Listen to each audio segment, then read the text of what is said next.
visite-nous, ô Esprit de Dieu, visite-nous. Bonjour encore. C'est vraiment un immense honneur de parler de qui est Jésus mon Sauveur. Vous savez, quand on prend le micro pour partager la parole de Dieu, tu vas toujours partager ta vie avec cette parole-là.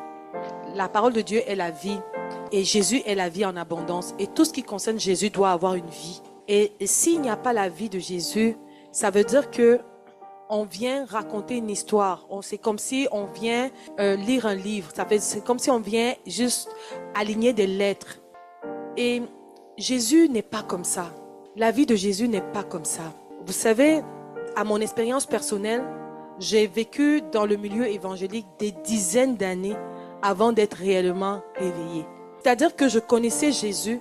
Il y avait eu un moment de ma vie quand je venais de le rencontrer, où je l'ai réellement rencontré, mais à un moment donné, j'ai rétrogradé. Mais j'ai eu deux types de rétrograde. Un rétrograde où j'étais vraiment dans le monde pendant ma période à l'université, mais j'ai eu une rétrograde où je suis repartie dans le milieu évangélique, mais j'étais tiède. Un chrétien tiède, c'est un rétrograde. C'est pour ça que la parole de Dieu nous dit que parce que tu n'es ni froid ni bouillant, je te vomirai. Parce qu'un chrétien tiède est un rétrograde.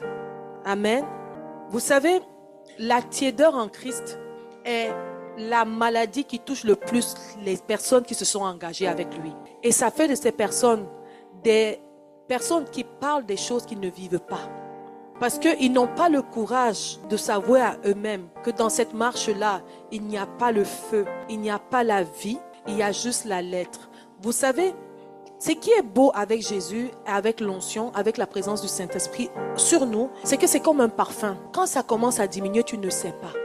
Tu ne te rends pas compte. Vous savez, quand tu te parfumes chez toi le matin et que tu sors, au fur et à mesure que la journée passe, l'odeur du parfum s'évapore. Quand tu viens de sortir, ton parfum est fort, l'onction est fort. Mais tu sais, c'est pour ça que la recharge spirituelle est quelque chose d'important. Et c'est ce qui garde les chrétiens bouillants. La différence, je le dis souvent, entre les vierges folles et les vierges sages, ce qui a fait la différence, c'était la provision, l'approvisionnement. Les vierges sages s'étaient approvisionnées. C'est pour ça qu'elles n'ont pas manqué d'huile, malgré qu'elles se sont endormies. Qu'est-ce qui fait qu'on s'approvisionne? L'approvisionnement, c'est quelqu'un qui a encore, qui ajoute. Amen. Mais les chrétiens de cette génération ne savent pas faire ce qu'on appelle l'approvisionnement spirituel. Vous comprenez que quand Dieu te dit « prie plus », maintenant, jeûne plus. Maintenant, passe plus de temps dans la parole. Il est celui qui connaît ton lendemain. Il sait ce qui t'attend. Il sait ce que l'ennemi a préparé d'avance pour toi. Et il connaît lui-même l'épreuve qui t'attend. Parce qu'il est celui qui veille sur toi. Il va te dire, fais-moi confiance. Provisionne. Fais la provision de l'onction. Augmente. Vous savez, quand on dit, je m'approvisionne ou j'augmente ma provision, c'est parce que j'ai déjà. Amen. La parabole des vierges sages et des vierges folles, c'est une parabole qui m'a toujours fascinée. Et pendant des années, je me rappelle même avant que le Reda existe, je disais souvent à Staline, il y a la vie dans cette parabole. Je sais que dans cette parabole, je n'ai pas tout vu, je n'ai pas tout compris. Et je vous assure, chaque fois que je vais dans cette parabole, Dieu m'apprend quelque chose de nouveau. Et la chose qui m'a le plus frappé, c'est l'approvisionnement. La folie, c'est le fait de ne pas te préparer à l'avenir, aux difficultés à venir. La folie, pourquoi on les appelait folles? C'est parce que comme elles avaient l'huile, elles n'ont pas pensé au lendemain ou des jours où elles allaient s'endormir et que l'huile allait baisser. C'est ça la folie. Un enfant de Dieu est fou quand il pense que comme j'ai l'onction maintenant, je vais un peu me reposer. Non. C'est quand tu as l'onction que tu vas encore chercher l'onction. Parce que tu ne connais pas. Il y aura des moments où tu ne pourras pas chercher Dieu comme tu cherches aujourd'hui. Amen. Il y aura des moments où tu ne pourras pas chercher Dieu. Vous savez, la vie, c'est les saisons. Et Dieu connaît tes saisons. Regardez, il y a des nuits, tu te réveilles 4 heures du matin. Plus, tu n'as pas sommeil. Mais tu te crois que qu'est-ce qui t'est arrivé? Dieu te réveille, il ouvre tes yeux. Toi-même, tu sais que tu n'as pas sommeil et que tu dois aller prier. Dieu sait peut-être ce qui t'attend dans cette journée-là. Il est en train de te dire, va provisionner la force pour faire face à l'épreuve, à la tentation qui t'attend. Amen. La provision, la provision. Donc, il faut que nous soyons des chrétiens qui, malgré le fait qu'on sait qu'en ce moment je suis oint, en ce moment j'ai l'onction, en ce moment je sors d'un culte comme ça que je suis bien, c'est même alors là que ce soir, je dois bien prier. C'est même là que ce soir, je dois encore bien étudier la parole de Dieu. C'est même là alors que ce soir, je dois même peut-être programmer à partir de demain un petit jeûne. Est-ce que vous comprenez? C'est plus facile d'ajouter l'huile dans un fût qui est plein. Pour que l'huile déborde, n'est-ce pas que l'endroit d'abord être plein?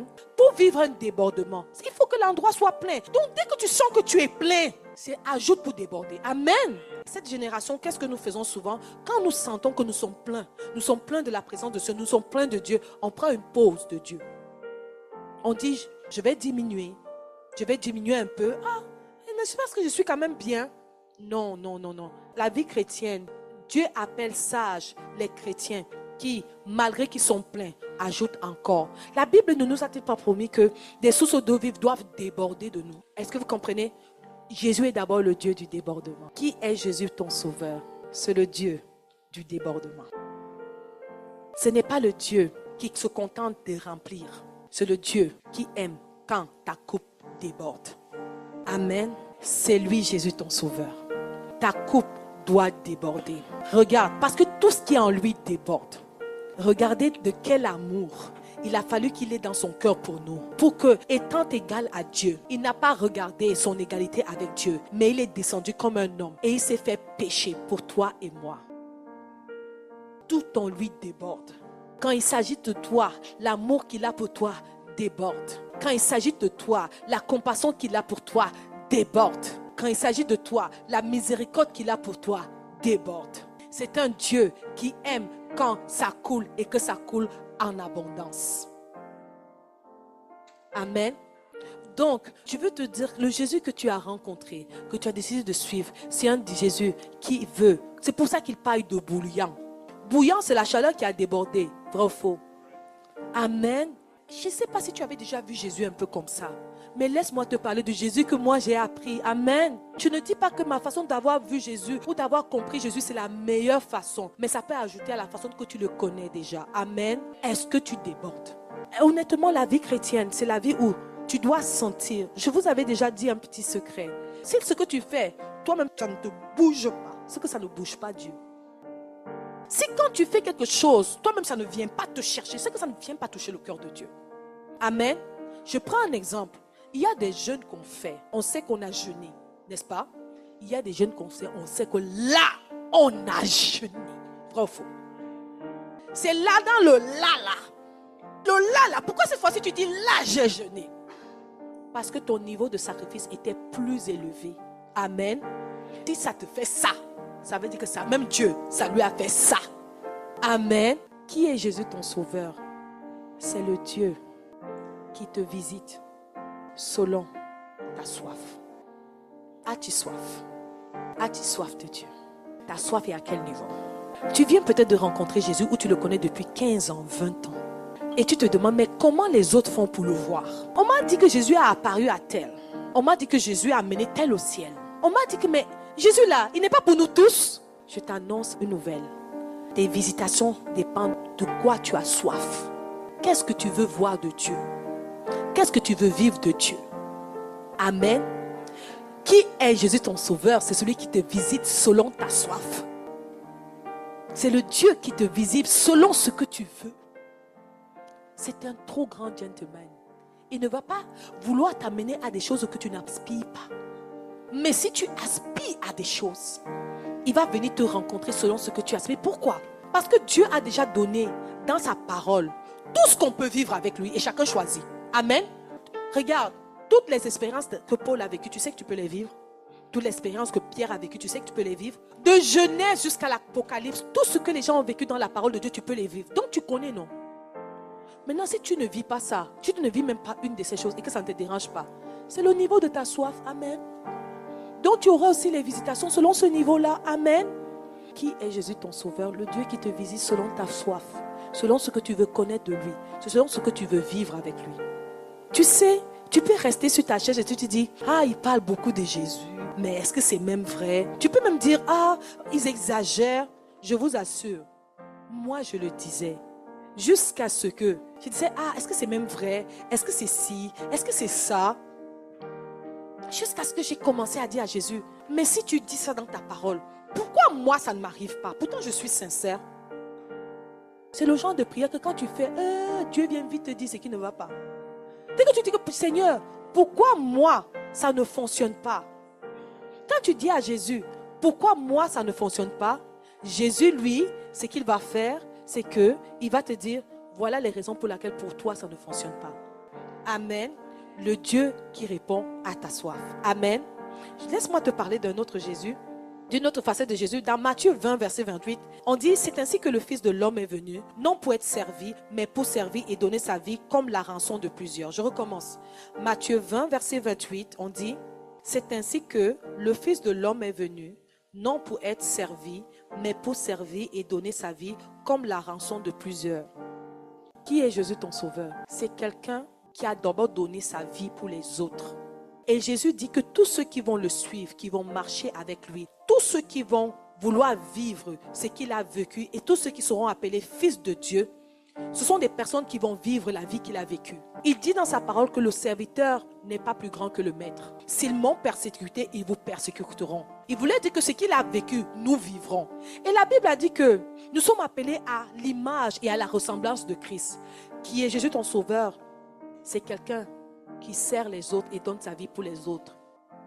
Donnes-tu ta vie pour les autres? Sers-tu les autres? Qui est Jésus ton sauveur? C'est quelqu'un qui sert. C'est quelqu'un qui donne sa vie pour. En fait, simplement, c'est quelqu'un qui se sacrifie pour les autres. Est-ce que tu comprends?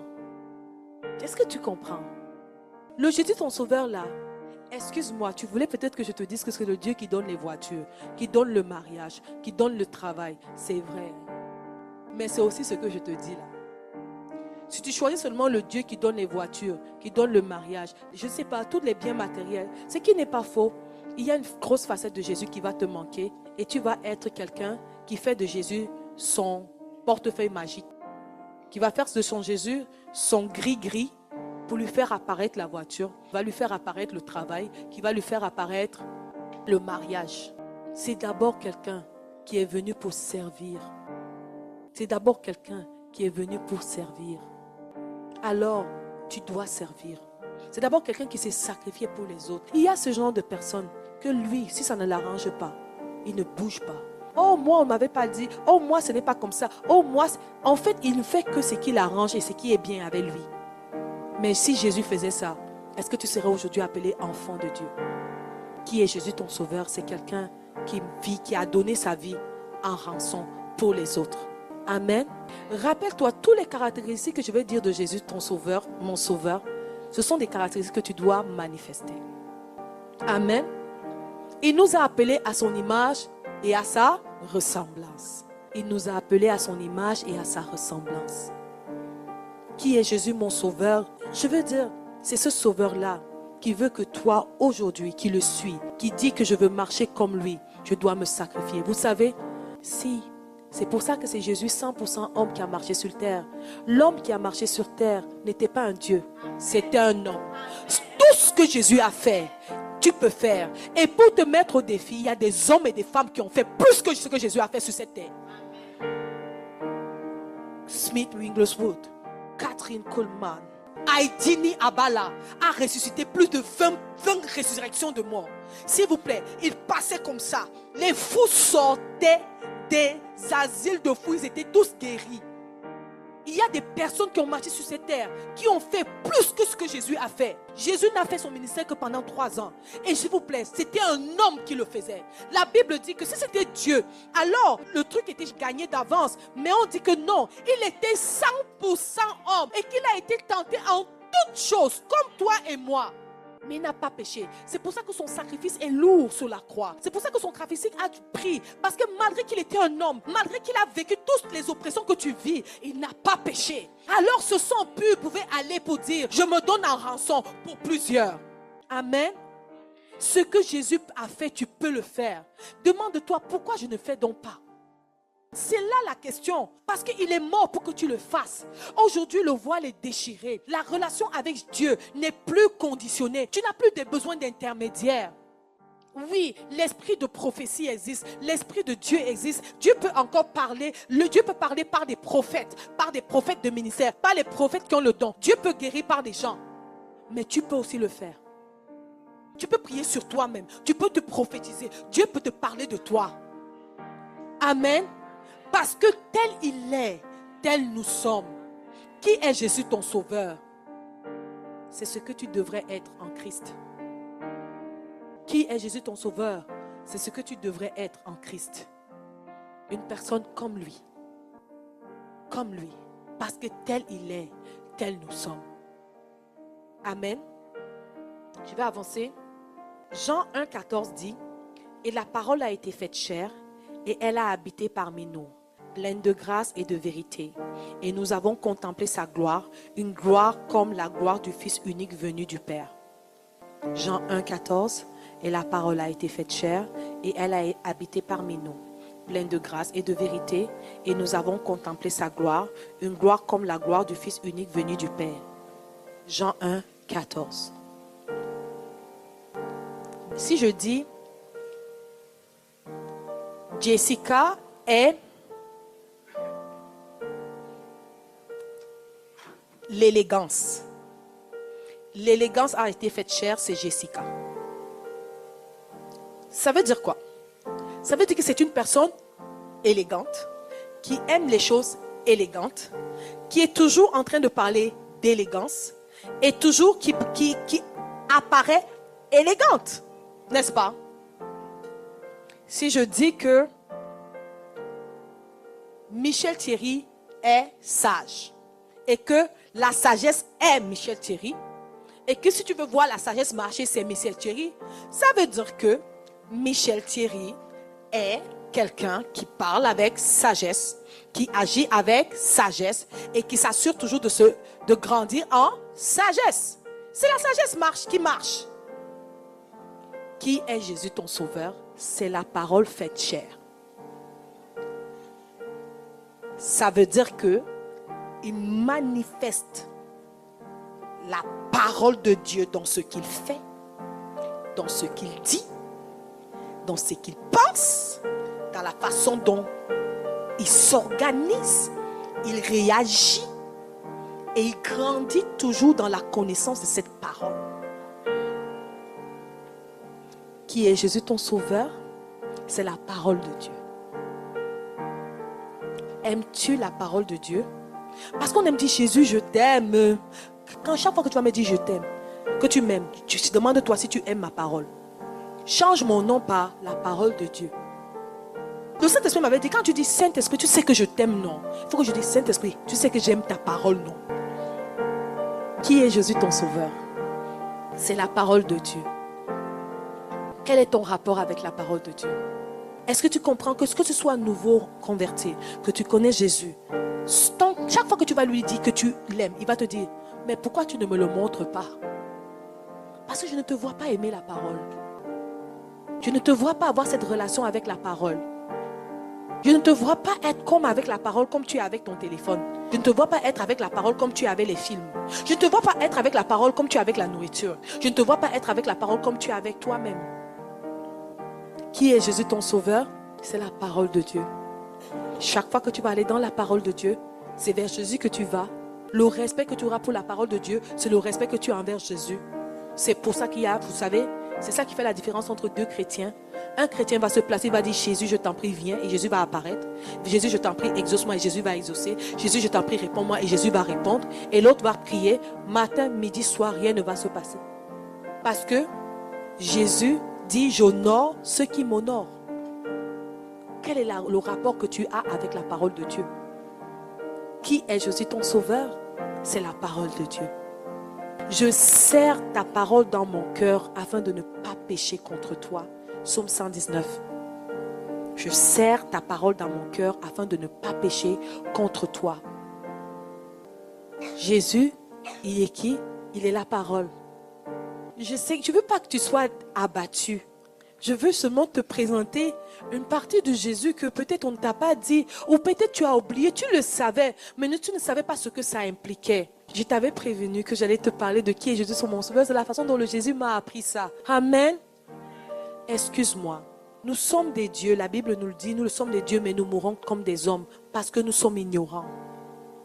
Si tu savais comment Jésus est sa parole et comment, quand tu lui dis que tu l'aimes, quand tu lui dis Jésus, tu sais, je t'aime, j'ai fait ça, il te regarde, il dit mince. Il y a deux choses où Jésus va toujours t'attendre. Quand tu lui dis que tu l'aimes, il va te demander, est-ce que tu l'as fait à ces deux choses? Un, c'est sa parole. Deux, c'est son enfant. Si tu n'aimes pas les enfants de Dieu, si tu ne te sacrifies pas pour eux, si tu ne prends pas soin d'eux, si tu ne te soucies pas d'eux, ça veut dire que Jésus ne te dit rien. La Bible dit que chaque fois que vous allez prendre soin de un de mes petits, c'est de moi. Donc, si tu veux montrer à Dieu que tu l'aimes, est-ce que c'est dur, ma soeur? Combien d'enfants de Dieu tu connais? Beaucoup, non? Chaque semaine, tu peux dire, est-ce que je peux être Jésus dans la vie de un aujourd'hui? Je vous assure, chaque fois que tu vas prendre soin de ce qui est à Jésus, il va prendre soin de ce qui est à toi. Le nombre de fois où je me suis retrouvée face au mur, où j'ai dit que Jésus, il faut venir, et je commence à citer chacun vos noms. Rappelle-toi le nombre de fois où j'étais fatigué, je suis allé prêcher quand même. Rappelle-toi le nombre de fois j'étais fatigué, j'ai quand même répondu à l'appel de tel. J'ai répondu ça. Tu sais que je l'ai fait pour toi. Tu sais que c'était pour te plaire. C'est parce que je t'aime. Pardon, réponds. Dieu dépasse la magie. C'est plus que la magie. C'est qui est Jésus ton sauveur? C'est le Dieu que quand ça t'a dépassé, il prend le contrôle. Et en passant, il y a une parole de Dieu qui dit que c'est lui qui a le cœur des gens dans ses mains, il tourne où tu veux. Tu te rappelles ça? On te dit que ton Dieu là, c'est lui qui a le cœur des gens dans ses mains, il tourne comme il veut. Si ce n'est pas le flatter que tu dois faire matin, midi, soir, c'est quoi? Regarde un peu. Marie Michon te dit que moi si dès que je veux que quelqu'un fasse quelque chose, la personne fait. Et que moi, j'habite avec toi. Si je suis content de toi, ce que tu vas me demander, je vais faire. C'est pas ce que la Bible nous dit. C'est pas ce que Jésus nous dit. Je recommence. Vous voyez comment on met nos efforts au mauvais endroit. Regardez comment on cherche à plaire aux hommes. Et lieu de plaire à Dieu qui a le cœur des hommes. Il y a des endroits où tu vas arriver. La sagesse ne va pas suffire. L'intelligence ne va pas suffire. Être bien habillé ne va pas suffire. Ça va te prendre Jésus ton sauveur. Je t'annonce une histoire. Les gens que vous voyez réussir à très haut niveau, ils ont une puissance. Soit c'est celle du diable, ça c'est celle de Dieu. C'est pour ça que beaucoup boivent le sang. C'est pour ça que beaucoup font la magie. Donc il y a des niveaux dans ta vie où si tu veux monter, monte avec la puissance de Jésus. Amen. Je te dis qu'il y a un niveau. Je te dis. Vous avez déjà vu des concours où des gens arrivent, ils perdent la parole, ils ne parlent plus. C'est un compétiteur qui était en face qui lui a envoyé un sortilège. Vous avez déjà vu ça, non? Je t'assure qu'il y a des niveaux où si tu veux monter dans la société et que tu ne veux pas suivre Satan, ça te prend Jésus. Qui est Jésus ton sauveur? Celui qui va t'amener là où toi-même tu ne peux pas t'amener. Là où ton père ne peut pas t'amener. Là où ta mère ne peut pas t'amener. Là où ton frère ne peut pas t'amener. Là où ton intelligence ne peut pas t'amener. C'est lui Jésus ton sauveur. Amen. Laisse-moi te parler d'un autre aspect de Jésus mon sauveur. C'est le maître des temps et des circonstances. Qui est Jésus ton sauveur? Le maître des temps et des circonstances. S'il te plaît, j'espère que quand je te parle de Jésus, tu te rends compte que lorsque je passe ma journée à parler à ce Jésus, à me concentrer et à faire ce qu'il me demande, pourquoi je passe ma journée à faire des choses futiles? C'est lui la clé, tu n'as pas compris? Pour que tout marche dans ta vie, c'est lui la clé. C'est le maître des temps et des circonstances. Regardez, Jésus va dire à Pierre, va, envoie ta ligne dans l'eau, pêche le premier poisson que tu vas attraper, fends son ventre, prends l'argent qui est là, tu vas trouver l'argent dans son ventre, paye l'impôt pour toi et pour moi. Tu n'as pas compris. Jésus, homme, a fait apparaître argent dans le ventre du poisson. Qui est Jésus de ton sauveur? C'est le maître des temps et circonstances. Ça veut dire quoi? Il va dire à ses disciples, allez à tel endroit. Vous allez voir une ânesse. Amenez-la moi. Et si on vous demande, mais Dites que le maître en a besoin. Ce n'était pas son ânesse. Il savait exactement ce qui allait arriver. L'ânesse est devenue à lui. Mieux même, allez à tel endroit. Vous allez voir un homme qui a de l'eau. Suivez-le. Là où il va entrer, entrez là et demandez là. Et dites que le maître demande que où est-ce qu'il va préparer la Pâque. Où est-ce qu'il va faire la Pâque. Vous savez que ce n'est pas les hommes qui puisaient l'eau, non. C'était les femmes.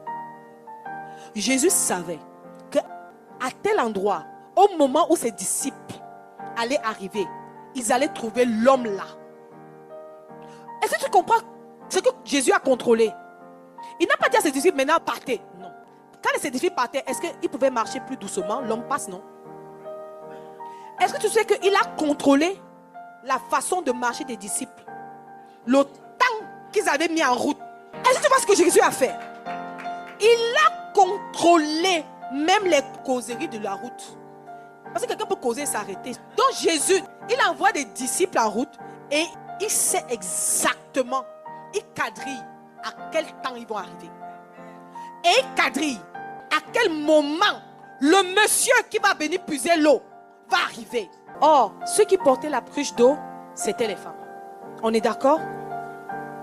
Donc, Jésus il savait que l'homme là, quand il dit que quand vous arrivez, vous trouverez un homme. Lis un peu tout le passage, on écoute un peu. Luc 22, verset 10. Il leur répondit, voici, quand vous serez entrés dans la ville, vous rencontrerez un homme portant une cruche d'eau. Suivez-le dans la maison où il entrera. Et vous direz au maître de la maison, le maître te dit, où est le lieu où je mangerai la Pâque avec mes disciples? Et si le maître n'était pas là quand ils allaient arriver? Vous comprenez toutes les circonstances que Jésus a contrôlées. En fait, c'est que nous sommes des pions dans sa main. Et chaque pas que tu fais, il n'y a rien que tu ne fais que Dieu ne l'ait permis. Et s'il décide que tu vas te retrouver à tel jour, à tel endroit, tu vas seulement te retrouver à tel jour, à cet endroit, à cette heure. Amen. Qui est Jésus ton sauveur? Le maître des temps et des circonstances. Ne te dis jamais comment cela va arriver. Et je te parle de la part du Seigneur. Donne le micro.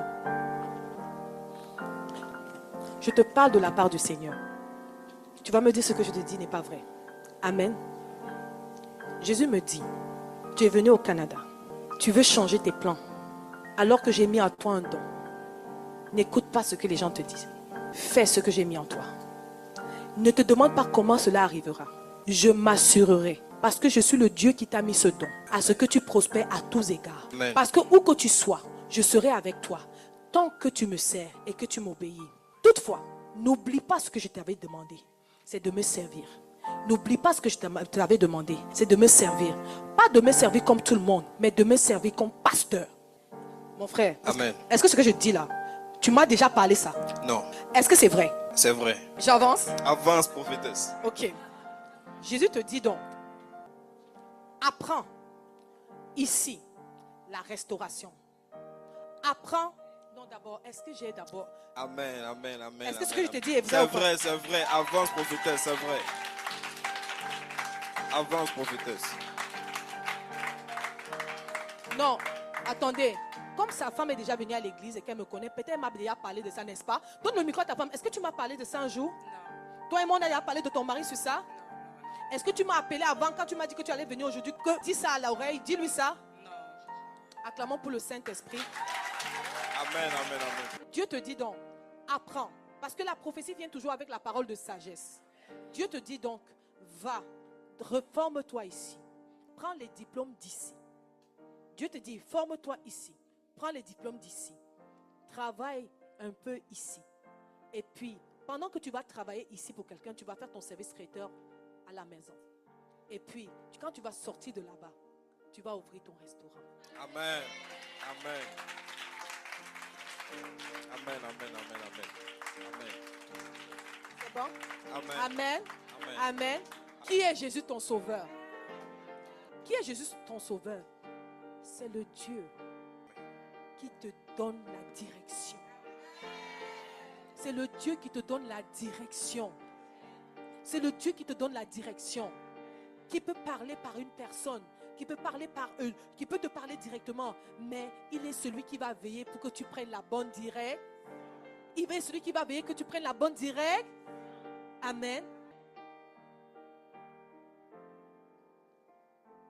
Est-ce que tu te rends compte de tout ce que Jésus est? On peut parler de tout ce que Jésus est pendant des mois, des années, ça ne suffira pas. Je vais m'arrêter ici. Mais il est important que je te dise quelque chose. Pour moi, dans tout ça, qui est Jésus mon sauveur? C'est Emmanuel. Le Dieu qui est avec moi. Pour moi, il est avec moi. On pense trop souvent qu'il n'est pas avec nous. C'est pour ça qu'on entre en panique. C'est pour ça qu'on est inquiet. C'est pour ça qu'on veut se venger. C'est pour ça qu'on veut se justifier. On pense qu'il n'est pas avec nous. C'est pour ça qu'on veut nous-mêmes plaire aux gens par nos forces. On veut nous-mêmes nous justifier. On veut nous-mêmes nous prouver. Merci, c'est le mot que je cherchais. Merci Saint-Esprit. Mais moi, je sais que c'est Emmanuel est avec moi. Qui est Jésus mon sauveur? Emmanuel. Emmanuel, c'est que quand je dors, il est là. Quand je me lève, il est là. Quand je marche, il est là. Si je pleure, il est là. Si on me fait mal, il est là. Il a vu. Si tu tiens compte que Emmanuel est là, je te dis, il y a une façon de prendre ce qui t'arrive. Tu vas le prendre différemment. Il est Emmanuel. C'est cette partie de Dieu qui me gagne. C'est le cadeau le plus précieux que nous ayons. C'est l'héritage le plus... Parce qu'au ciel, est-ce qu'il y aura la tentation? Est-ce qu'il y aura les blessures? Sur la terre, c'est chaud. Sur la terre, ce n'est pas facile. Emmanuel, Emmanuel, il est avec toi. Qui est Jésus ton sauveur? Je vais finir par dire, c'est le Dieu qui est avec toi. Écoute, quand tu dois apprendre cette leçon à l'école et que tu trouves ça difficile, il est avec toi. Quand tu dois monter ce dossier et que tu trouves ça difficile, il est avec toi. Quand tu es avec ton mari, quand on t'annonce qu'il y a peut-être telle maladie qui va venir avec ta grossesse et qu'il est avec toi, Emmanuel, il est là. Il est là. Amen. Quand tu regardes ton enfant qui fait quelque chose de grave et que tu dis, hey, Seigneur, comment je vais gérer? Il est là. Si tu rentres en panique, c'est parce que tu as oublié qu'il est là. Si tu t'inquiètes, c'est parce que tu as oublié que tu es là. Si tu es anxieux, c'est parce que tu as oublié qu'il est là. Il est là. Il est là. Emmanuel, il est là. Il est là. Si Jésus n'avait pas été là, je serais déjà morte, je pense. C'est-à-dire que la difficulté, les choses à porter, les choses à réfléchir, je vous assure, Emmanuel. Emmanuel. Dis à Jésus, regarde, je ne sais pas quel est l'aspect de ce que j'ai dit que tu as retenu, mais je t'assure, ça vaut tellement la peine. Tu peux tellement lui dire. J'ai parlé de tellement d'aspects de Dieu. Quel est l'aspect qui t'a le plus touché? J'ai parlé du Dieu qui gère les temps et les circonstances. Le Dieu qui est le Dieu du débordement. Il aime quand ta coupe déborde. J'ai parlé du Dieu qui est le Dieu qui a le cœur des rois dans ses mains. Le Dieu qui va là où tu ne peux pas arriver. J'ai parlé du Dieu qui est Emmanuel. Il est Emmanuel, c'est ton Père. Jésus, ton sauveur là, c'est ton Père. Il y a peut-être un aspect de Jésus que j'ai dit que il y a peut-être un aspect que je n'ai pas dit qu'il te touche le plus. You know what? Parle-lui seulement.